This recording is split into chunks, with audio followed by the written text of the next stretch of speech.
Was there a time for you when you just realized that you had this wonderful allure for men, that they were attracted to you, that you had some sort of quality that men love?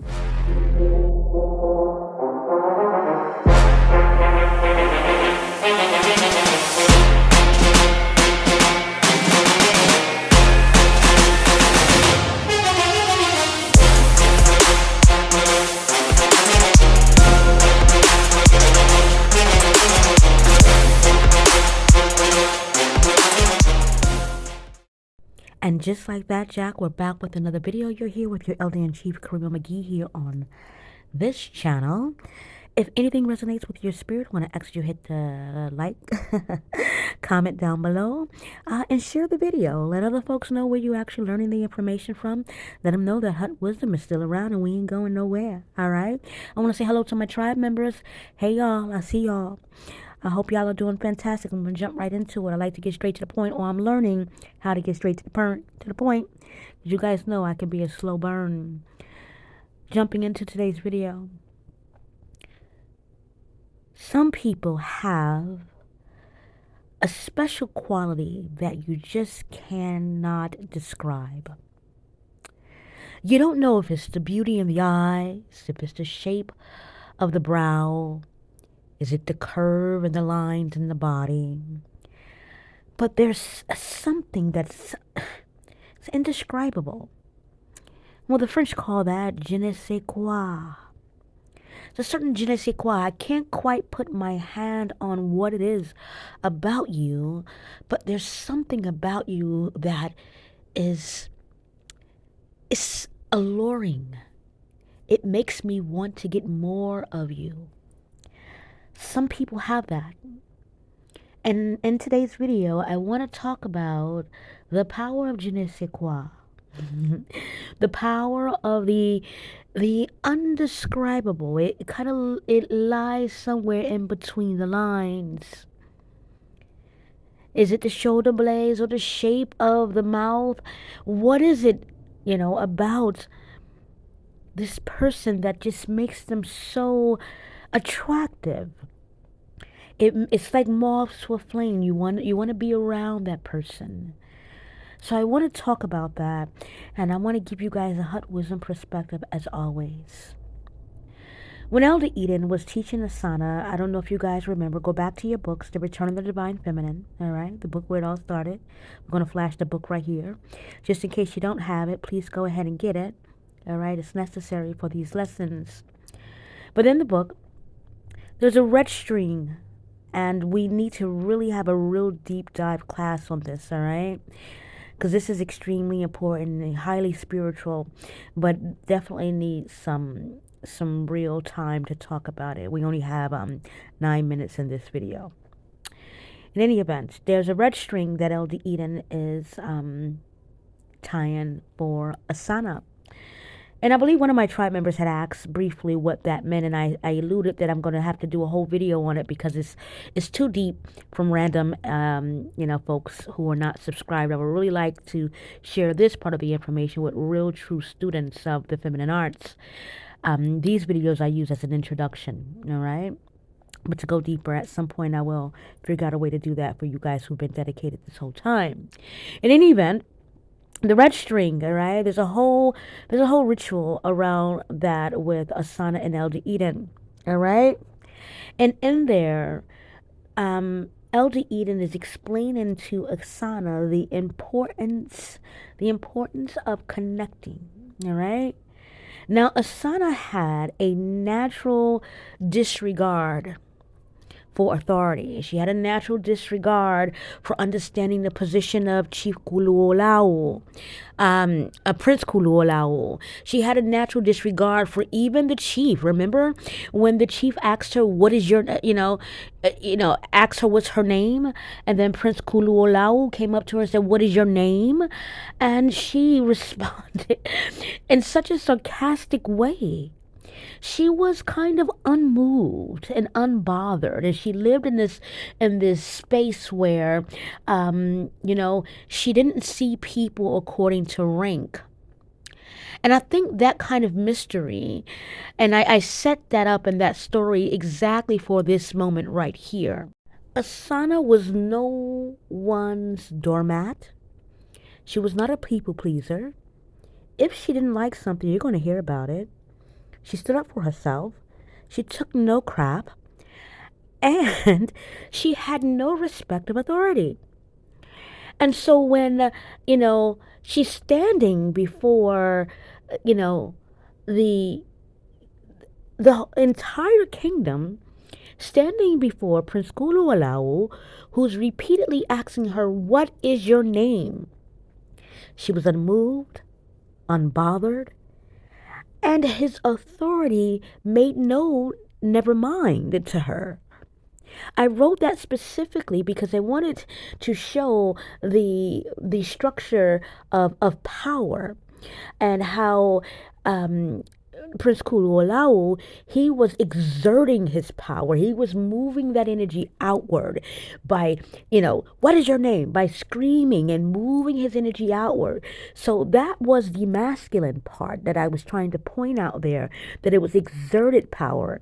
And you see that in the book as well, how there's a difference between masculine and feminine energy and how it moves, and how women instead of exerting our power, she didn't have to move and into a dominant space to show her power. Her power was silent. It was quiet. It looked him up and down as if he had the nerve. And that's something that I want women to understand, is that sometimes you don't have to be domineering or to dominate something to actually exert, or to move it outward. Sometimes actually moving that energy inward will cause more of a stir. And in this case, it ignited the masculine in Prince Kuluolau. He simply could not understand why is she not like everyone else? The entire kingdom bows to me, and here she is, not telling me her name, not telling me what got her here. Who does she think she is? And it's not arrogance, you guys. I don't want you guys to think it's arrogance. What we are looking at is a woman who is completely okay in her body. She's self-assured, self-affirmed. She's sure of who she is. She has standards, and she holds fort. She's not bending or waving simply because you hold some sort of position of authority. If it doesn't make sense to her, then it doesn't make sense. She's not a yes ma'am, yes sir, yes sir. That's not who she is. She's completely okay with the fact that she has her own thinking mind. She's free enough to use it. She's not afraid to use it. And that is what sparked in Prince Kulualau the fight to conquer this woman. He just had to. His biology would not allow him to leave it right there in front of the chief. He just couldn't. Biology would not allow that. Asana knew that. And now you know as well. Go back and reread the story so you can catch those gems, okay? Because I'm sure they were missed. I want to bring back the hut wisdom right on around and bring us up to current modern day. Here we're looking at Sophia Loren. Men adored her. She's married for 50 years until her husband died in 2007. So it's not as if she was a Gabor sister who was married. How many times were they married? Oh my God, 20, 20, 30. They were getting married as much as they could get married, right? No. She was a woman who got married, stayed married. Now, granted, how she got married, there's a lot of scandal there, but that's not what we're here, all right? But my point is that men could not get enough of her. I'm going to play a video and I want you guys to watch what I'm talking about. Here we go. I'm not at all. I always did things in my life. I was always very disciplined and very nice.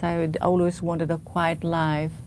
I never went ape crazy, never. But you No. said once you loved the idea, whether it was just for fun, of seducing And to be seduced. and to be It seduced. was a nice phrase. I had to say it, but it's not true. You mean She's not playing coy. I believe her. There's something really genuine and authentic. If you go and watch most of her videos, her interviews, you'll find that she's extremely stable in her spirit. She's not all over the place energetically. Her energy is really controlled and it's inward.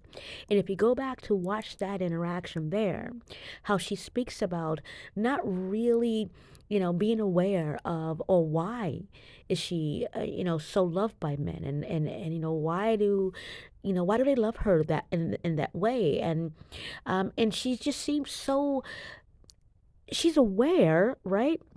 But it's an unbothered awareness. And I think that kind of mystery is what brings about some sort of allure.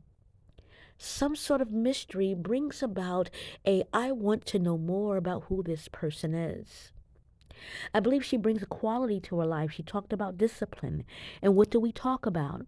And what did Elder Eden teach us about having to have discipline? One of the four winds of femininity. I want you guys to go back and read this, all right? I didn't just pull this stuff out of the sky. It came from somewhere. Oh, yes, honey. When you go back and read.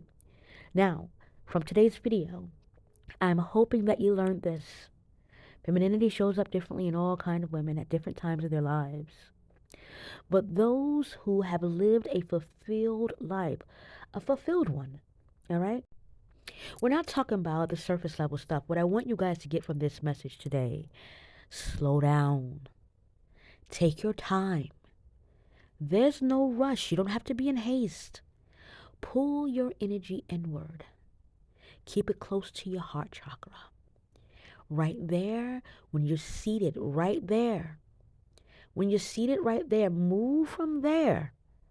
You will see a change in your life. You'll become like a firefly to a flame. Or is it a moth to a flame? Either one of those.